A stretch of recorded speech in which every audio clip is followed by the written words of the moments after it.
செங்குன்றம் பேருந்து நிலையம் எதிரே கனமழையின் காரணமாக 100 ஆண்டுகள் பழமையான தேக்கு மரம் மற்றும் அத்தி மரம் சாய்ந்து விழுந்தன.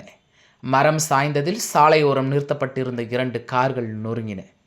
திருவள்ளூர் மாவட்டம் பொன்னேரி, சோழவரம், செங்குன்றம் சுற்றுவட்டார பகுதிகளில் காலை முதல் காற்றுடன் விட்டு விட்டு கனமழை பெய்து வருகிறது.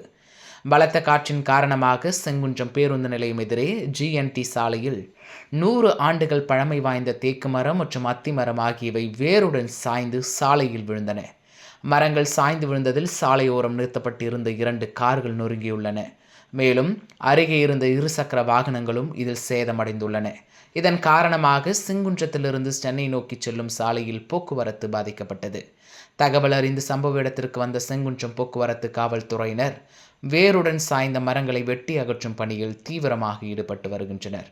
காரை நிறுத்திவிட்டு அதன் உரிமையாளர் வெளியே சென்று விட்டதால் உயிரிழப்பு ஏதும் இல்லை என காவல்துறையினர் தெரிவித்துள்ளனர்.